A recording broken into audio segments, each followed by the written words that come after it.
Всем привет! В этом месяце ролик, я чувствую, будет длинный. Новостей много, инфоповодов очень много разной степени интересности. Но для новостного дайджеста, я думаю, они все релевантные, актуальны. Так что можно канистру чайка себе заваривать. Начну, наверное, с результатов третьего сезона. По результатам третьего сезона Смолик, конечно же, у нас остается непобежденным. Хочется отметить игру Nauta со Stable. Она уже второй сезон очень интенсивная, то есть там не знаешь, кто победит. Это очень интересно было наблюдать. Игры, вот эти вот все плей-оффа, мастер-лиги можно посмотреть у Hatebreed на канале. Англоязычный разбор игр. У Линкса можно посмотреть. И такой в остаточный, в качестве остатка на официальном канале лиги. Там я комментирую на русском языке игры, но в основном я там сплю больше. Поэтому в первую очередь это Hatebreed и Lynx. Sounds очень интересно залетел сейчас. Elysiums, правильно произносить. Не знаю. Показал очень интересную игру против Nauta. Тоже я предполагал, что Sounds займет третье место, но Наут его туда не пустил. Вот. Это то, что касается мастер-лиги. В Diamond-лиге Берсеркер занял первое место. И первое место в групповой стадии, и первое место в плей-оффе уже. Так прошел достаточно уверенно через все игры, через все матчи, через все стадии. Он из 99-го УТ, насколько я знаю, могу ошибаться, он то ли первое, то ли второе место в мире по УТ-99. И, соответственно, это был такой дебют в УТ-2004, довольно уверенный. Дальше у нас новый сайт. Все разделы переработаны. Сайт, наконец-то, на собственном кастомном движке, который интегрирован с админкой. В целом, вот эта вот как бы часть, которую видят игроки, и часть, которую видят администраторы, это отдельный продукт, который я в дальнейшем планирую поставлять разным организациям, которые организуют турниры. Там, в первую очередь, по более популярным играм. Там, по Дотану, Контре, Лол, там, Valorant и так далее. Но пока не об этом. Сейчас сам вот этот вот сайт и вся вот этот, весь бэкэнд, он представлен для Duel Masters League в такой, еще даже в альфа-версии, потому что это версия 0.2, мы уже разработали версию 0.7, она выглядит по-другому и для игроков, и для админов. Здесь более старая версия, которую я потихонечку буду выкатывать. Почему не выкатил сразу совсем новую? Потому что сроки очень поджимали, а новый функционал, он еще до конца не протестирован. И я хотел к 1 августа уже запустить что-то, чтобы начать, чтобы открыть регистрацию. Вот. Поэтому такая версия, она отполируется за ближайший месяц еще сильнее. Вот, соответственно, мы открыли регистрацию на 4-й сезон. И что у нас из нового? Это то, что у нас добавлен сейчас второй регион, Северная Америка. Почему этот регион стал для нас тоже интересным? Это отдельная история, я об этом рассказываю подробно на Бусти, об этом чуть позже расскажу. Будет много промо, Toxic Shade помогает и Hatebreed помогают привлекать игроков из North American региона, из United States, из Канады. Ожидается довольно интересная активность. Посмотрим. Я не думаю, что будет 3-4 игрока. Я думаю, что будет игроков 30, наверное, зарегистрировано суммарно. Ну, то есть, не будет по 20 игроков на лигу, но будет достаточно, чтобы провести сезон.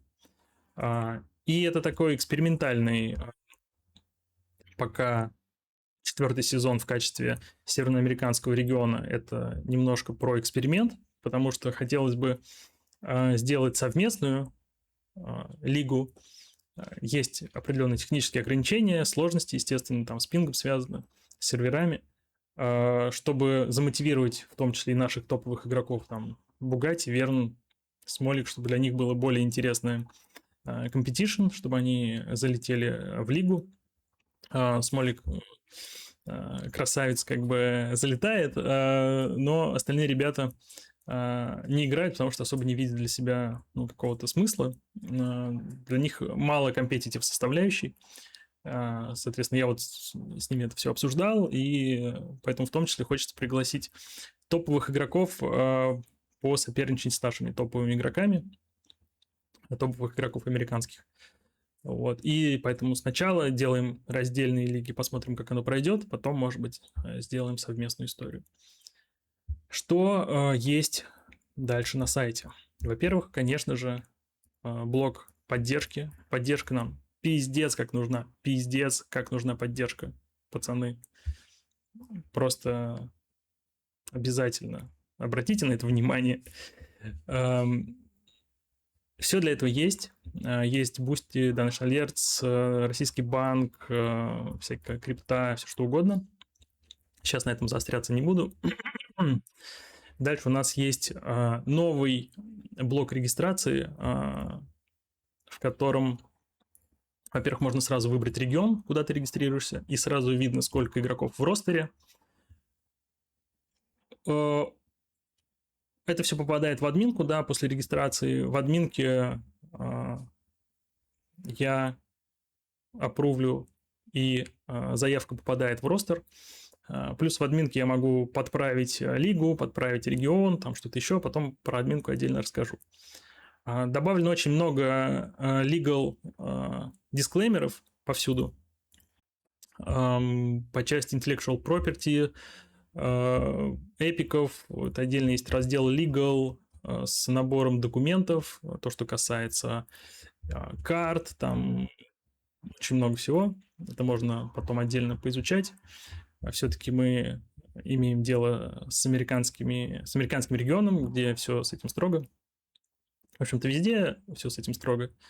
Но, тем не менее, все legal аспекты на данный момент отображены, тейкдаун процедуры тоже имеются, то есть если кто-то хочет анрегнуться и вообще как будто бы мы его и не знали, или кто-то скажет удалите мою карту, потому что я ее автор, то мы тоже это можем все сделать. Есть для этого процедуры уже готовые. Соответственно, это то, что касается регистрации. Дальше у нас есть отдельный блок Competition Center, в котором можно посмотреть вплоть до первого сезона, у которого была такая Legacy старая, не очень удобный формат, до, соответственно, второго, третьего сезона. Здесь есть и групповая стадия со всеми результатами, и плей-офф стадия. Можно выбирать отдельно каждую лигу, то есть можно все смотреть, абсолютно все результаты всех сезонов, по всем лигам, всех стадий, по всем регионам, да, все в одном месте, в одном блоке. Плюс после регистрации, так как у нас нормальная база данных и заявка проходит через все абсолютно стадии, все сразу из ростера попадает в сетку автоматически. Вот, это то, что касается основного блока на сайте. Дальше, естественно, у нас есть правила, есть блок с картами. Про карты расскажу отдельно. Карты сейчас переделаны под версию DML. Это Duel Masters League. Они называются вот так все. Они забрендированы, то есть на картах есть логотип лиги и ссылка на сайт, чтобы игроки, когда играли на серверах, им было интересно, что же это за сайт, они могли зайти и зарегистрироваться. То есть это такой тоже visibility аспект. Как здесь видно, новая карта будет Backspace у 4-го сезона. Список карт уже сформулирован. Понятно, раздел Hall of Fame, он особо не менялся. Контрибуторы тоже не менялись. Как у нас выглядит рейтинг? Это такой рейтинг лиги. Он, по сути, не какой-то глобальный рейтинг, он не построен на каких-то правилах, просто это внутренний рейтинг лиги. И мы видим от сезона к сезону просто положение каждого игрока внутри, соответственно, Duel Masters лиги. Можно смотреть по... и видно сразу состав, видно, сколько было на одном сезоне игроков, сколько на другом сезоне было игроков. На летнем сезоне, конечно, игроков поменьше.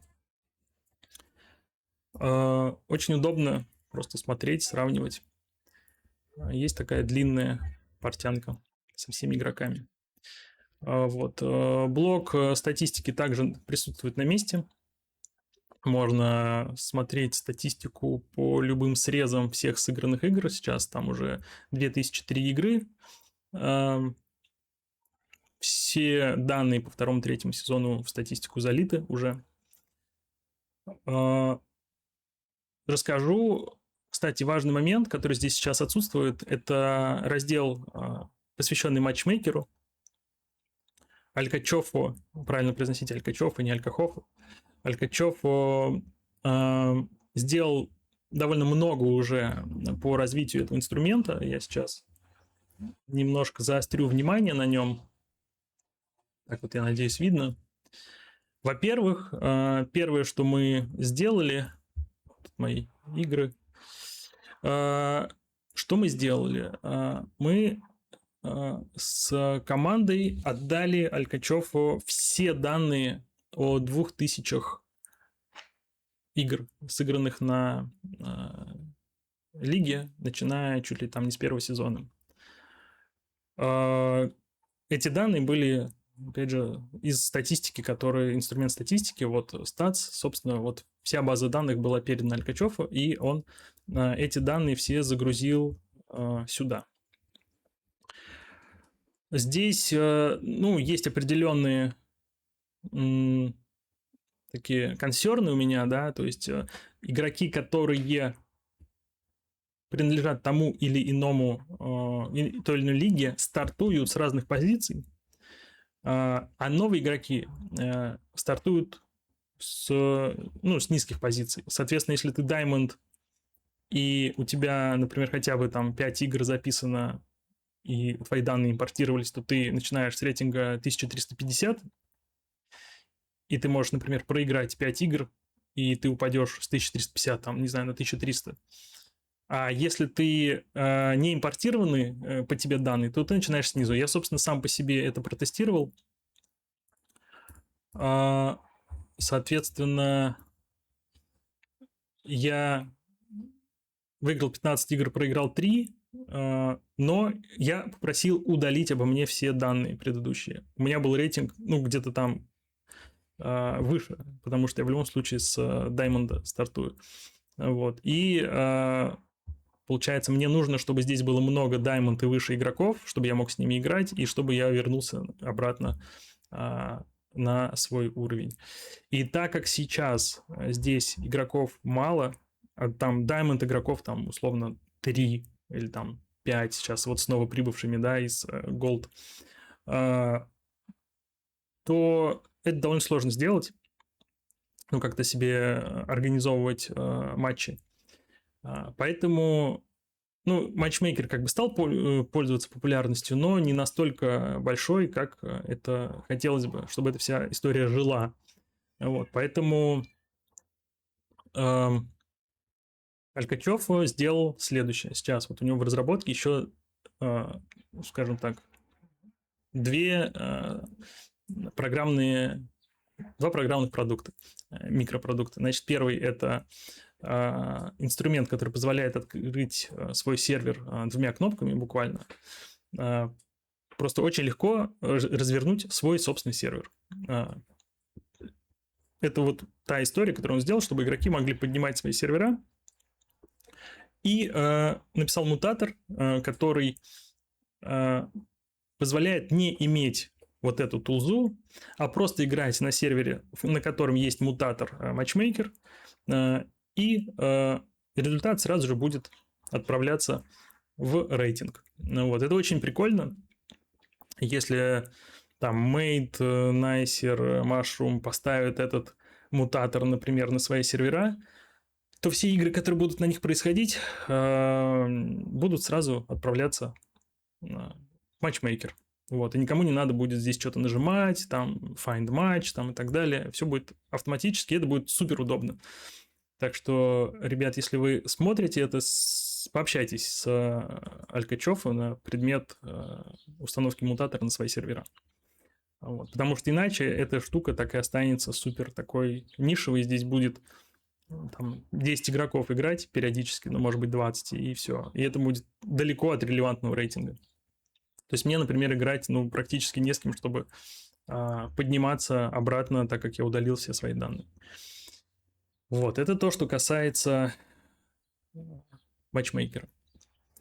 Значит, что касается, немножко расскажу про админку. Да, вот у нас админка, как я вижу сейчас регистрации, то есть все разбито либо по дивизионам, либо там по регионам. Все довольно удобно. Здесь идет управление содержанием самих лиг.